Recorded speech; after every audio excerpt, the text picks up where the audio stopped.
Bet Yud Gimel territory of the month of Tevet, and it marks the Hilula of a really great rabbi. His name was Rabbi Shimon Baruch Ohayon, Zecher Tzadik Libracha. Now, he was born in the English year 1906. I believe he passed away around the time of 1990. He would have become the Rosh Yeshiva of the famous Yeshivat Keter Torah.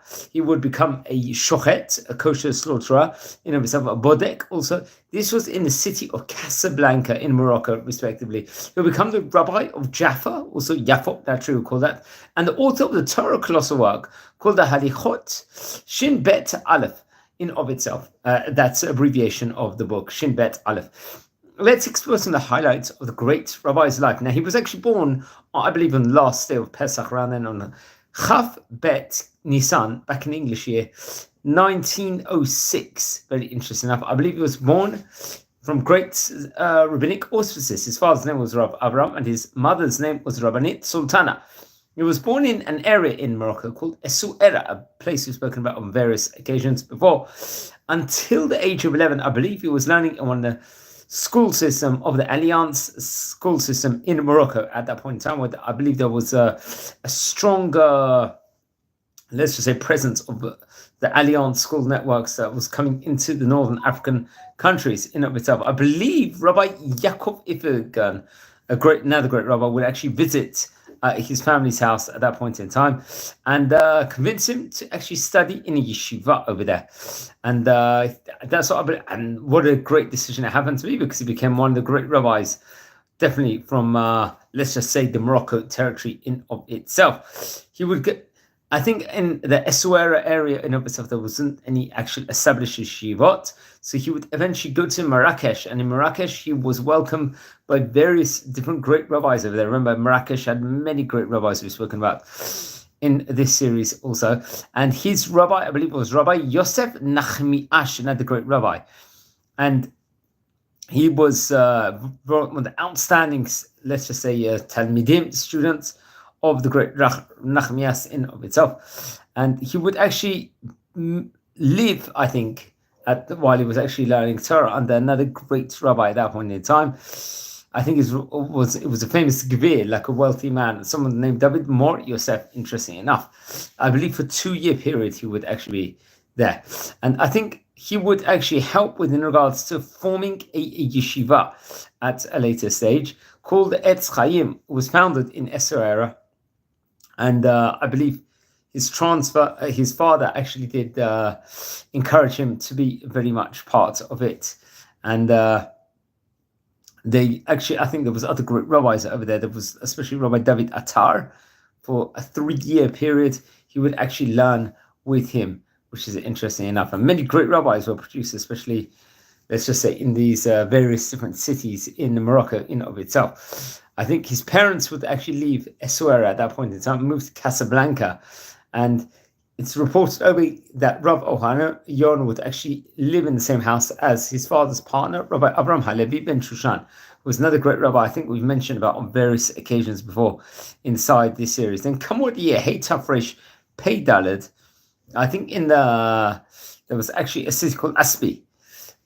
He founded, I think, a yeshiva in that point in time called the Etz Chaim. Now, we mentioned Etz Chaim at the start of the video, and this very much was continuing, let's just say, this name in of itself. The Etz Chaim yeshiva was very, very great, and I think he was appointed as a ram over there, interesting enough, and took on a lot of responsibility at that stage in time, a great position this did. And he would actually accepted to teach the Torah in Aspi. He served as a rabbi, I believe, for 1.5 years. And I believe it's reported over that during that entire period, he would live in the home of the city's rabbi. I think that another great rabbi I mentioned about before, Rabbi Baruch Asbag. Very, very interesting enough itself. Okay, he would become a student of one of the most great rabbis, definitely of his era. Rabbi Avram Abitbol was his teacher. Rabbi Avram Abitbol was a very great rabbi, I believe, and he was also a fantastic when it came to yeshiva, brilliant at giving different drashot sermons out in Marrakesh and in various different other congregations in Morocco. And it's actually interesting. Much more can be stated within regards to our great rabbi. We mentioned Rabbi Abitbol. he left a huge impression on Rabbi Avram Abitbol, and really he happened to be like very, very mesmerized in of itself. He would study many hours on a daily basis, Talmud, Rambam, the Arbei Turim, and the Shulchan Aruch. And I believe he would live in the home of Rabbi Yaakov HaKohen at that stage in time. Now, it's interesting. I believe, come what's the year, let's just say, Hey Taf Resh Pei Zayin, he would have been 21 years of age at that point in time. So then technically, it was around the right time period of 1927. He would get married to Rabbanit Sultana, who happened to be the daughter of Rabbi Yehuda Tzarfati, another great rabbi I mentioned before. And I think he would be actually another family member, if I'm not mistaken, his brother-in-law would actually help make sure that he would be learning Torah at a full-time level in of itself. Now, come what the year, Hey Tafresh Tzadik Aleph, he was appointed to become a ram in the Yeshiva Keter Torah in Casablanca, very, very prominent position over there. I think he would form different, let's say, organizations over there, especially connected to Rabbi Moshe Me'echai Elikim, another great rabbi we mentioned about on various occasions before. I think he himself happened to be a head of Jewish court and part of the Bet Din very much in Tiberias in its day, and was very much had strong ties with Casablanca in Morocco. I believe it's actually interesting. Many other great rabbis received various different positions, and this yeshiva Keter Torah, which he helped, let's just say, was actually founded and also led by Rabbi Moshe Meir Chai Eliakim, another great rabbi we just mentioned about before.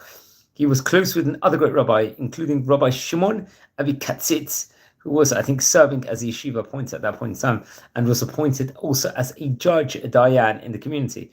And later on, Rabbi Ohayon would actually take his position over as, let's just say, the Rosh Yeshiva in of itself. And he was appointed by the community and let's say, the chief rabbinate of Morocco as a shochet and as a bodek over there. He was very, very well trained within regards to it. And I think at one stage in time, he would be sent to Meknes, another place with a great Jewish Torah community, and he would study 4 months there. I think he would actually live in the house of another great rabbi that we mentioned about, I believe, on various occasions before. His name was Rabbi David ben Shimon, I believe, another great rabbi of yesteryear, interesting enough. So that's where he would stay over there. And then I think in his friend Rabbi Shimon Avikatzit, obviously he would be appointed a dayan. He was appointed, I think, by the community as a chief rabbinate of Morocco and as a shochet and a bodek. And he was sent to Meknes for various different points in time. He would become, let's just say, anointed or receive smicha to become a shochet and a bodek at a later stage in time. Before then, he would actually then afterwards moved to Casablanca, where we would serve in various different prominent positions over there, and at the same time heading the Keter Torah Yeshiva. Come what later on, Rabbi Raphael Abu, another great rabbi, he appeared in Casablanca on part of the Otzar Torah education network, and he very much his let's just say his impression made very strong with Rabbi Eliakim, and was pleased to bring, I think, Keter HaTorah Yeshiva under the auspices of the network, if I'm not mistaken, the Otzar Torah, famous network in of itself, Sephardic network, which I think is still going strong in Israel today, if I'm not mistaken. And he was a people's man, so he could really get on with everyone over there, and he would be in charge of doing the bodek, checking the slaughtering process, what meat is actually available in of itself. And I think at the later stage in the yeshiva in Casablanca, he would actually be hired, let's just say, to teach in the Im Habanim yeshiva over there. Then I believe at a later stage in time, he would actually make aliyah to the land of Israel. I believe, to be precise, on Hey Taf Shin Tet Vav. He received let's just say, a ticket in of itself to go to Israel later on.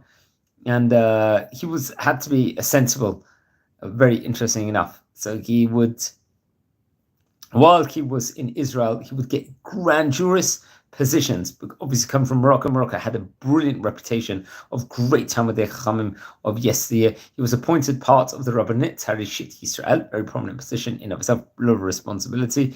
And he would also work as a shochet, as a bodek in Israel. He was served as let's say, a magdim Magdim actually is a rabbinic position in of itself. It's a workers' settlement, let's just say, in the northern coastal plain of North Atlit, if I'm not mistaken, which is of a position in of itself. Maybe, okay. And it will become a shochet in Kiryat Malachi, I believe, somewhat later stage in the year 1958.